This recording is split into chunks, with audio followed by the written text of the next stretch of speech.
마가복음 6장 53절에서 56절 읽겠습니다. 건너가 게네사렛 땅에 이르러 대고 배에서 내리니 사람들이 곧 예수신 줄 알고 그 온 지방으로 달려 돌아다니며 예수께서 어디 계시다는 말을 듣는 대로 병든 자를 침상째로 메고 나아오니 아무데나 예수께서 들어가시는 지방이나 도시나 마을에서 병자를 시장에 두고 예수께 그의 옷가에라도 손을 대게 하시기를 간구하니 손을 대는 자는 다 성함을 얻느니라. 아멘. 이번 주 한 주간 우리가 계속해서 이런 말씀을 우리가 받고 있습니다. 주일날 주신 강단의 말씀도 예수님께서 병자들을 치유하신 그런 장면들이 나오죠. 많은 사람들이 신앙생활하는 이유가 내가 가진 문제를 해결하기 위해서 합니다. 내가 가진 어떤 어려운 문제, 이것들을 해결받고자 하나님 앞에 간절히 기도하죠. 그런데 우리는 내가 가진 문제, 어떠한 어려움, 질병, 이것들을 해결받기 이전에 먼저 해결받아야 될 것이 있습니다. 그게 바로 창세기 3장 문제입니다. 우리는 하나님을 떠나 있는 상태라면 세상에서 그 어떤 것으로도 참된 행복을 찾을 수가 없습니다. 그래서 하나님을 만나고 예수 그리스도를 통해서 구원받고 하나님의 자녀가 되는 것이 우선인 것입니다. 내가 가진 어려움과 문제가 해결되는 것은 그 이후에 차후의 것이죠. 아무리 내 문제가 해결되고 어려움이 사라진다 하더라도 하나님을 만나지 못하고 구원받지 못한다라면 아무런 의미가 없는 거겠죠. 왜냐? 어쨌든 언젠가는 세상의 모든 것을 놓고 가야 될 시간표가 오기 때문이에요.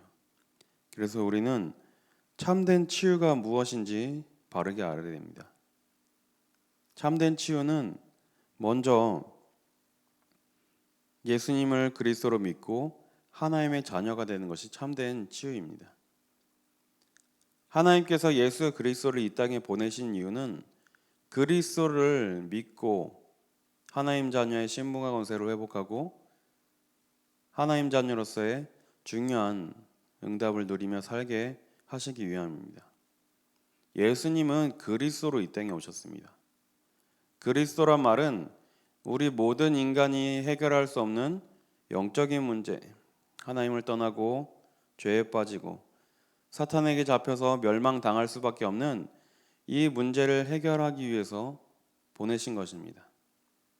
그런데 많은 사람들이 이 사실은 모른 채 내가 가진 육신적인 눈에 보이는 문제를 해결하기를 원합니다. 당연히 나쁜 게 아니죠. 그런데 우선적으로 우리가 붙잡아야 될 것이 복음입니다. 마태복음 6장 33절에도 분명히 이렇게 말씀하십니다. 그러나 너희는 먼저 그의 나라와 그의 의를 구하라. 그리하면 이 모든 것을 너희에게 더하시리라 말씀하셨습니다. 여기서 말씀하신 이 모든 것은 그 앞에 나오는 불신자들이 구하는 겁니다. 불신자들은 무엇을 먹을까, 무엇을 마실까, 무엇을 입을까 염려하고 이것을 구하지만 하나님의 자녀가 된 너희들은 이제 이런 것들 구하지 않아도 된다라는 말씀입니다. 하나님이 원하시는 것, 하나님의 나라와 하나님의 의, 이것을 구하면 나머지 것들, 이방인들이 구하는 이 모든 것은 알아서 다 더해 주시겠다는 말씀입니다. 우리는 먼저 올바른 치유를 받아야 되겠죠. 하나님이 원하시는 복음을 붙잡고 하나님이 원하시는 삶을 산다면 하나님의 계획에 따라서 모든 것을 인도하시게 되는 것입니다.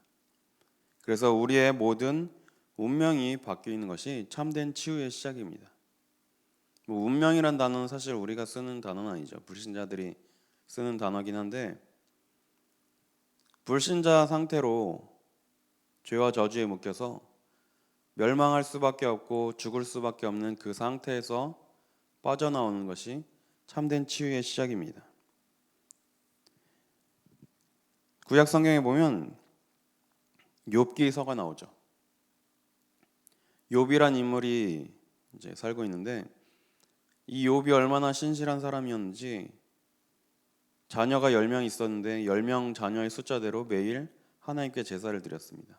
왜냐? 내 자녀들이 혹시나 하나님께 범죄했을까 봐 이것을 위해서 하나님께 제사를 드렸죠. 이것처럼 흠이 없고 온전한 자라는 이 욥이 살고 있었는데 이제 사탄이 욥을 시험하죠. 그래서 욥기 1장에 보면 욥이 가지고 있던 많은 재산들, 자녀들 다 사라지게 됩니다. 강도들이 와서 자녀들은 이제 죽고 강도들이 와서 재물을 빼앗고 하나님의 불이 내려서 양들, 종들을 다 태우고 순식간에 하루아침에 모든 것을 다 잃게 됩니다. 그리고 욥기 2장에 보면 이제 하나님이 이제 사탄에게 말씀하시죠. 이거 봐라. 욥이 이래도 나를 배신하지 않고 끝까지 믿음을 지키지 않냐. 그때 이제 사탄이 또 말을 합니다. 몸에 손을 대면 고통을 주면 하나님을 저주하고 하나님을 떠날 겁니다. 그래서 하나님이 허락하시죠. 욥의 생명만은 절대로 건드리지 말고 한번 시험해봐라. 그래서 욥이 이제 온몸에 종기가 나는 그런 병에 걸리게 됩니다. 그런데 욥이 이제 하나님을 원망하고 도대체 하나님 내가 신앙생활 열심히 하고 하나님께 매일매일 제사 드리고 죄 안 지려고 노력했는데 왜 나에게 이런 어려움을 주십니까? 라고 불만 불평할 법도 한데 욥은 그 상황 속에서도 하나님을 바라보고 하나님의 계획을 깨달았습니다. 그래서 욥기 2장 10절에 보니까 이 모든 일에 욥이 입술로 범죄하지 아니하니라 이렇게 기록하고 있습니다. 하나님을 원망하고 하나님을 탓하고 왜 나에게 이런 어려움을 주셨습니까? 라고 불만을 토로할 법도 한데 욥은 그러지 않았습니다. 왜냐? 모든 일이 하나님의 주권 속에 있음을 믿었기 때문입니다. 우리에게도 하나님의 절대 주권을 믿는 이 믿음이 필요합니다. 우리에게 부와 귀도 주실 수 있을 뿐만 아니라 우리를 어려움 속에 있게 하시는 것도 하나님의 계획입니다. 하나님의 절대 주권을 인정하지 못한다면 이 성경은 필요가 없는 책이 되어버립니다. 왜냐? 요셉이란 사람, 바울이란 사람, 모세, 성경의 모든 인물들이 다 하나님의 절대 주권을 믿고 인정했던 사람들이기 때문이죠. 우리 식의 사고라면 우리가 기도하는 것들 우리의 마음대로 우리의 생각대로 성경을 본다면 요셉만큼 억울한 사람도 없을 겁니다. 우리처럼 기도한다고 치면 문제 해결을 위해서 기도한다고 치면 요셉은 매일매일 기도했겠죠. 하나님 이 지옥 같은 이 노예 생활에서 벗어나게 해주세요. 하루속히 나를 이곳에서 건져 주옵소서 매일 기도했겠죠. 그런데 요셉은 그렇게 기도했다는 말이 없습니다. 어떤 환경과 어떤 어려움 속에서도 하나님과 함께 하심을 누렸다고 이렇게 기록이 되어 있어요. 노예로 가서 노예 생활하는 것도 하나님의 계획임을 인정하고 또 억울한 누명을 쓰고 감옥에 가는 것조차도 하나님의 계획 속에 있음을 믿고 따라갔던 것입니다. 어느 정도로 이것을 믿고 인정했냐? 나중에 형들을 만났을 때 형들에게 고백합니다. 나와 우리 가정을 구원하시기 위해서 하나님이 나를 먼저 보내신 것입니다. 형들이 나를 판 게 아니라 하나님이 우리 가정을 구원하시기 위해서 나를 이렇게 보내셨다라고 고백을 합니다. 우리는 이것을 보면서 정말 하나님의 절대 주권을 믿고 인정해낼 줄 믿습니다. 우리가 있는 환경, 우리가 지금 처해 있는 문제들, 이런 모든 어려움이 하나님께서 우리에게 허락하신 것이고 우리를 단련시키시는 과정인 것입니다. 그래서 욥기 23장 10절에 이렇게 고백을 하죠. 그가 내가 가는 길을 아시나니 나를 단련하신 후에 내가 순금같이 나아오리라. 하나님이 모든 것을 알고 계시고 지금 이 어려움과 문제를 통해서 나를 단련하시고 내가 이 시험을 통과했을 때 순금같이 나아올 것이라고 믿음의 고백을 했습니다. 우리를 어려움 속에 그냥 두시지 않고 이러한 어려움과 문제를 통해서 더욱더 영적으로 성숙한 사람으로 우리를 만드시기 위해서 이러한 문제와 어려움을 주신 줄 믿습니다. 그래서 우리는 하나님의 계획을 찾고 하나님의 뜻을 구해야 됩니다. 시대적인 전도자 바울도 어려움을 당했습니다. 고린도후서 12장 7절에 보면 자신에게 사탄의 사자를 주셨다고 고백하고 있습니다. 어떤 중대한 질병을 이제 앓고 있었다고 이렇게 성경은 말하고 있죠. 바울이 어떤 질병으로 고통을 당했는지 그 부분은 정확히는 나오지 않습니다. 간질을 앓고 있었다고 추정을 하기도 하고요. 안질이라는 병이라고 추정을 하기도 합니다. 그래서 보통 이제 학자들이 안질일 것이라고 보통 이렇게 추정을 하는데 이 어려움, 이 질병을 놓고 바울이 하나님 앞에 간절히 3번이나 기도합니다. 그런데 하나님께서 주신 대답은 네 은혜가 너에게 족하다라는 대답입니다. 바울이 이런 어려움과 문제를 가지고 있는 것은 하나님이 바울을 전도자로 쓰시기 위해서 하나님이 허락하신 것입니다. 그래서 우리는 정말 바른 치유를 알고 하나님께서 원하시는 바른 기도 속으로 들어가야 될 줄 믿습니다. 오늘도 보니까 게네사렛에서 예수님께서 병자들을 고치시는 장면이 나옵니다.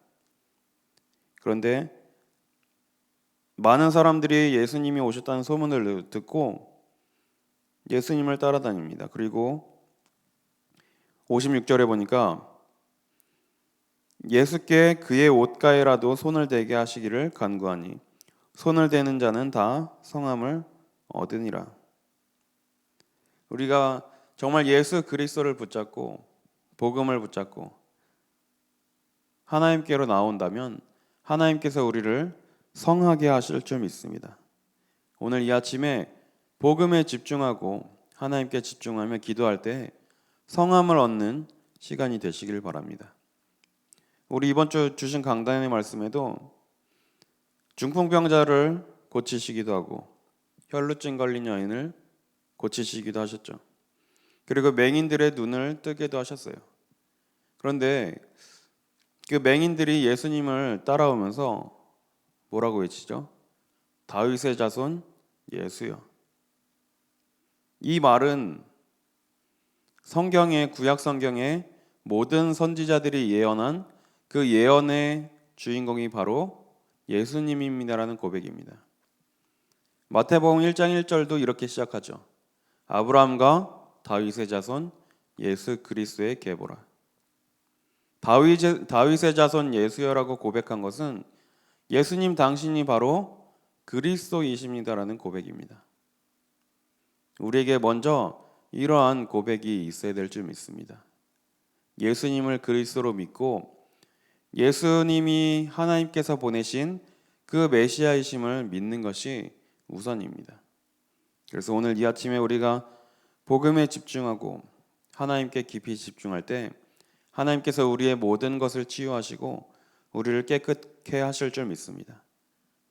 내가 기도하는데 해결되지 않는다면 그 속에 분명히 하나님의 뜻과 계획이 있음을 찾고 그것을 누려야 됩니다. 모든 과정은 하나님께서 우리를 인도하시는 언약의 여정인 것입니다. 요셉의 노예의 시간표, 감옥의 시간표, 이 모든 것은 하나님이 요셉을 총리로 만들기 위한 모든 과정입니다. 다윗이 들판에 홀로 외로움을 느끼며 들판에서 양을 칠 때 하나님께 찬양했습니다.